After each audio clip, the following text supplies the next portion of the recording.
नमस्कार, are Nayak Hindi education में आप सभी का स्वागत है। जैसा कि आप सभी जानते हैं कि हमने हिंदी नेट सेट से संबंधित संपूर्ण वीडियो बनाना शुरू कर दिया है। तो हमने अभी आधुनिक काल के ऊपर, आधुनिक काल के इतिहास पर वीडियो बनाया है और उसके बाद आधुनिक काल उत्पन्न होने की कौन कौन सी परिस्थिति थी, इसके ऊपर वीडियो बनने जा रहा है।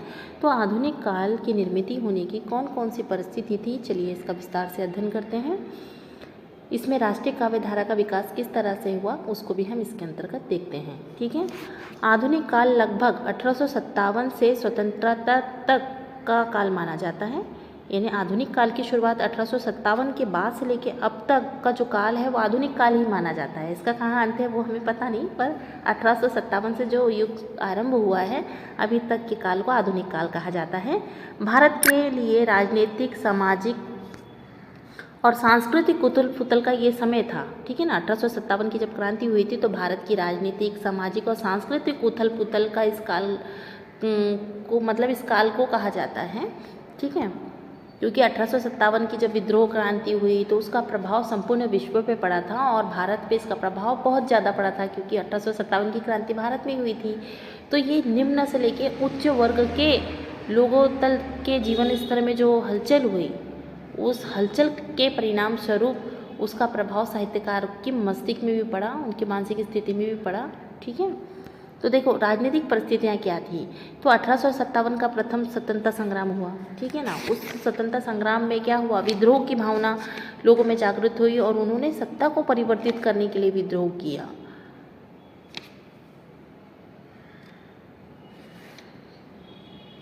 और देखिए राजनीतिक परिस्थितियाँ भी कैसे थी कि देखिए आधुनिक काल में ईस्ट इंडिया कंपनी राज्य की स्थापना हो गई थी। 1857 का स्वतंत्रता संग्राम भी हुआ।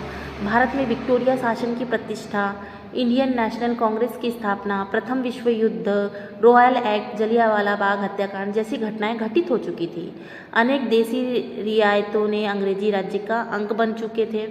इस समय तक अंग्रेजी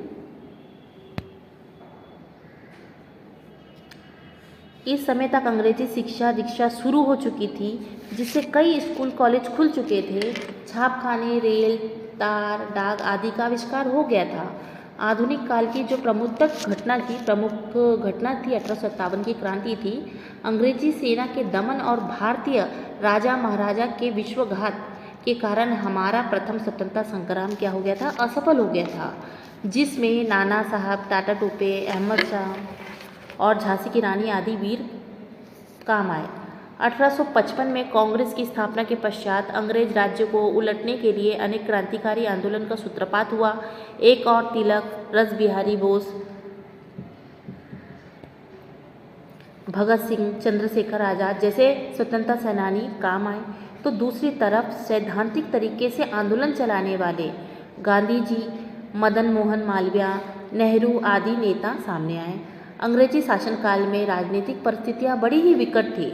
अंग्रेजों की फूट डालो राज करो की नीति ने भारतीय मुसलमानों को तोड़ा। 1940 में पाकिस्तान की मांग उठी। 1942 में भारत छोड़ो आंदोलन भड़क गया। द्वितीय विश्व युद्ध के दौरान 1945 में ब्रिटेन में उदार दल की सरकार बनी और 15 अगस्त 1947 को भारत को स्वतंत्रता प्रदान की गई।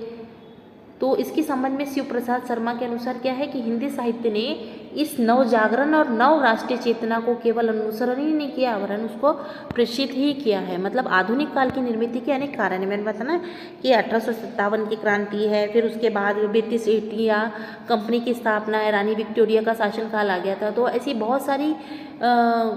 बहुत सारे कारण हैं, राजनीतिक कारण है, जिसके कारण आधुनिक काल के युग की शुरुआत का एक विशेष काल माना जा सकता है, या परिस्थिति उत्पन्न होने का एक काल माना जा सकता है, जिसमें अंग्रेजी शासन का दमन, ठीक है ना, अंग्रेजी शासन का दमन करने के उद्देश्य से अनेक तरह के विद्रोह हुए, शोषण और अत्याचार अंग्रेजों पर। अंग्रेज क्या करते थे, भारतीयों का शोषण करते थे और उस पर अत्याचार करते, तो उसके विद्रोह में भी आवाज़ उठने लगी। तो ये भी एक महत्वपूर्ण कारण है आधुनिक काल की निर्मित के। ठीक है। भारतीय राष्ट्रीय कांग्रेस की स्थापना मैंने पहले भी बताया कि 1885 में राष्ट्रीय कांग्रेस की स्थापना हुई। अलग सरकार से नई नई मांगे रखी गई भारत को आज़ाद होने के संबंध में। असहयोग, सविनय अवज्ञा आंदोलन, भारत छोड़ो आंदोलन जैसे बहुत सारे आंदोलन हुए। तो ये भी एक कारण है। ठीक है। यानी राजनीतिक परिस्थिति पूछा जाए कि आधुनिक काल की निर्मिति के लिए कौन कौन सी परिस्थितियाँ जिम्मेदार थी, तो उसमें बता सकते हैं कि हम राजनीतिक परिस्थिति में ये सब कारण है कि बहुत सारे आंदोलन हुए, सत्याग्रह हुए, तो जिसके कारण आधुनिक काल की निर्मिति होने का, उद्भव होने का की एक पृष्ठभूमि तैयार हुई। ठीक है, स्वतंत्रता प्राप्ति की तीव्र आकांक्षा ने लोगों को साहित्य लिखने के लिए, जनता को जागृत करने के लिए बहुत अधिक प्रेरित किया। तो ये भी राजनीतिक परिस्थितियाँ भी आधुनिक काल की निर्मिति के लिए प्रमुख सूत्रधार बनी। अब सामाजिक परिस्थितियाँ कैसी थी कि हमारे समाज में जातिवाद, अस्पृश्यता, सामाजिक विषमता पाई जाती थी। और जैसे ही बाहर से जब विदेशी प्रभाव पड़ा तो हमारे इधर के जो समाज सुधारक लोग हैं उनमें चेतना जागी, उन्हें हमारे समाज में जो निहित जो विषम समस्या है वो पहचान में आई। और फिर उनके संबंध में उन्होंने क्या किया, विद्रोह किया। जैसे सती प्रथा है, दहेज प्रथा है, बाल विवाह प्रथा है, तो उसके विरुद्ध आवाज़ उठाने लगे हमारे देश की जितने भी समाज सुधारक है, जिसमें ज्योतिबा फूले हैं और उसके बाद में बहुत सारे विवेकानंद है, राजा राम मोहन राय हैं, तिलक है, गांधी जी है, और बहुत सारी जो संस्थाएं हैं जिसमें आर्य समाज है, ब्रह्म समाज है, महाराष्ट्र समाज है, थिरोसिस सोसाइटी है, ऐसी बहुत सारी संस्थाएं का उदय हुआ। और जिन्होंने क्या किया, इन सारी जो बुराइयां हैं इनके विरुद्ध आवाज़ उठाई और उन्हें इन सारी बुराइयों को ख़त्म करने के लिए समाज को जागरूक करने का भी कार्य किया। तो जब जागरूक करने का कार्य किया तो इसमें योगदान साहित्यकारों का भी था ना। साहित्यकारों का जो दृष्टिकोण है वो जातिवाद, अस्पृश्यता, सामाजिक विषमता की ओर गया और उन्होंने इन विषयों पर क्या करने लगा, साहित्य लिखने की शुरुआत की। क्योंकि पहले जो साहित्य लिखा जाता था केवल आदिकाल में राजा की प्रशंसा के बारे में लिखा जाता था, छायावाद में सीधा आदिकाल में वीरता के बारे में, फिर उसके बाद भक्ति काल में भगवान से संबंधित, रीति काल में श्रृंगार से संबंधित। पर आधुनिक काल में क्या होने लगा, विषम समस्याएं जो समाज में प्रासंगिक हैं उन समस्याओं की ओर विशेष ध्यान गया और उन समस्याओं का आधार बनाकर साहित्यकारों ने अपनी लेखनी चलाई और समाज को जागृत करने का कार्य किया। जिसमें प्रमुख रूप से वो जातिवाद के ऊपर बात करते थे, अस्पृश्यता के ऊपर साहित्य लिखा जाने लगा, सामाजिक विषमता के ऊपर लिखा जाने लगा, स्त्री शिक्षा, स्त्री मुक्ति और समाज सुधार जो आंदोलन है उसका भी प्रभाव साहित्यकारों पे पड़ा और उन्होंने अपनी लेखनी के माध्यम से समाज को जागृत करने का कार्य किया। उस समय पत्र पत्रिकाओं का भी प्रकाशन होने लगा, तो इन्होंने अपने लेखों को पत्र पत्रिकाओं में प्रकाशित करके जनता तक पहुंचाया कि जनता इसे पढ़े, जागरूक हो और समाज उन्नत हो। ठीक है, भारतीय संस्कृति के संरक्षण की चिंता, क्योंकि देखो जब अंग्रेज लोग आ गए थे तो अंग्रेजों या विदेशी संस्कृति के आने से हमारी भारतीय संस्कृति में कहीं ना कहीं उसका प्रभाव पड़ा, जिसके कारण हमारी संस्कृति जो एक सभ्य संस्कृति मानी जाती थी वो पिछड़ रही थी। तो हमारे जो लेखक हैं, जो हमारे साहित्यकार हैं, उनको हमारी संस्कृति के संरक्षण की भी चिंता हुई और उन्होंने हमारी जो सांस्कृतिक विरासत है उसको जीवित रखने के उद्देश्य से क्या किया, विपुल प्रकार का साहित्य लिखा। राष्ट्रीय एकता की आवश्यकता, क्योंकि देखो उस समय अंग्रेजों का शासनकाल था, तो हमारे लिए देश में जो बिखरी हुई जनता है उसको एकजुट लाकर देश के लिए हित की बात करना, राष्ट्रीय एकता की बात करना और पूरे राष्ट्र को एकजुट करने की आवश्यकता साहित्यकारों को महसूस होने लगी। यदि हमें भारत को स्वतंत्र करना है तो उसमें भारतीयों में राष्ट्रीय एकता निर्मित होनी चाहिए। इसी उद्देश्य से उन्होंने अपने काव्य का विषय या अपने साहित्य का विषय राष्ट्रीय एकता को बनाया। ठीक है, अब देखिए सांस्कृतिक और वैचारिक परिस्थितियाँ क्या थी। तो सांस्कृतिक और वैचारिक परिस्थितियाँ क्या क्या थी कि पश्चिमी शिक्षा का प्रभाव पड़ा। ठीक है, पश्चिमी शिक्षा का प्रभाव पड़ने से क्या हुआ कि पश्चिमी लोगों की जो सभ्यता संस्कृति आई उससे और भारतीय लोगों की संस्कृति से कंपेयर करने लगे। जो अच्छी संस्कृति है उसको अपनाया गया और जो बुरी संस्कृति है वो रूढ़ी परंपरा के रूप में होने लगी, तो उसका विरोध होने लगा। ठीक है, नवजागरण चेतना, क्योंकि भारतेंदु जी आए थे उस समय और नवजागरण चेतना उनके काल से ही मानी जाती है, क्योंकि भारतेंदु जी ने बहुत सारे पत्र पत्रिकाओं का संपादन किया और उनके काव्य, उनकी प्रेरणा से नवचेतन युग का निर्माण हुआ। देशभक्ति, स्वाभिमान और आत्मगौरव की भावना जागृत हुई। ठीक है, इतिहास और गौरवशाली अतीत की स्मृति साहित्यकार करवाने लगे कि हमारे देश का इतिहास क्या है, उसकी गौरवशाली परंपरा क्या है और हमारा अतीत किस तरह से था, सोने की चिड़िया क्यों कहा जाने लगा। तो इन सब के संबंध में भी क्या किया जाने लगा, साहित्य लिखा जाने लगा, लोगों को जागृत करने का कार्य किया जाने लगा। ठीक है, फिर इन्हीं परिस्थितियों ने साहित्य को जन संघर्ष और राष्ट्रीय चेतना का माध्यम बनाया। क्योंकि देखिए जो क्रांतिकारी थे वो अपनी क्रांतिकारी गतिविधियों से समाज से देश को आज़ाद कराने के लिए जुटे हुए थे, परंतु जो साहित्यकार थे वो अपनी लेखनी के माध्यम से, अपने साहित्य के माध्यम से जनता को जागृत करने का कार्य कर रहे थे। अपनी लेखनी के माध्यम से वो समाज में जो रूढ़ी परंपरा है, जो पुरानी प्रथा परंपरा है, जो समाज के लिए घातक है, उसके विषय पर लिखने लगे, सामाजिक यथार्थ को प्रेजेंट करने लगे। उसके बाद राष्ट्र के लिए क्या जरूरी है, एकता, हमारे देश में एकता क्यों जरूरी है, राष्ट्रीय एकता क्यों जरूरी है और राष्ट्र हमारे लिए क्यों सर्वोपरि है, इसको भी आधार बनाकर साहित्य लिखा जाने लगा। राष्ट्रीय काव्यधारा की प्रमुख विशेषता क्या है? देखिए भारतेंदु युग, द्विवेदी युग या जितने भी युग आए तो उसमें राष्ट्रीय काव्यधारा से संबंधित यानी राष्ट्रभक्ति जनता में जागृत करना और लोगों को जागृत करके कि हमारा राष्ट्र क्या है, हमें अंग्रेजों से कैसे उसे आज़ाद करवाना है, इसके लिए हमको एकजुट होना है, हमें देश का शासन प्रशासन किस व्यक्ति के हाथ में देना है, ये सारे मुद्दों पर विचार विमर्श होने लगा और साहित्यकार अपनी पैनी दृष्टि उसमें लगाकर क्या करने लगे, साहित्य लिखने लगे और जनता को जागृत करने लगे। तो राष्ट्रीय काव्यधारा की जो प्रमुख विशेषता है राष्ट्र प्रेम और देशभक्ति, यानी इस काल में बहुत सारे ऐसे कवि हुए हैं जिसने राष्ट्र प्रेम और देशभक्ति के ऊपर विपुल मात्रा में साहित्य लिखा, चाहे वो काव्य के रूप में हो, चाहे वो नाटक के रूप में हो, चाहे उपन्यास के रूप में हो, चाहे वो कहानी के रूप में हो। ठीक है, मातृभूमि के प्रति समर्पण, त्याग और प्रेम की भावना, ठीक है, इसके ऊपर भी साहित्य लिखा जाने लगा, ये इसकी विशेषता है। भारत को माँ, देवी या शक्ति के रूप में चित्रित किया जाने लगा, है ना। पहले जो साहित्य पढ़ते हैं, चाहे हम भारतेंदु युग में पढ़े या द्विवेदी युग में पढ़े, तो उसमें क्या है, भारत को माँ और देवी और शक्ति के रूप में चित्रित किया जाने लगा।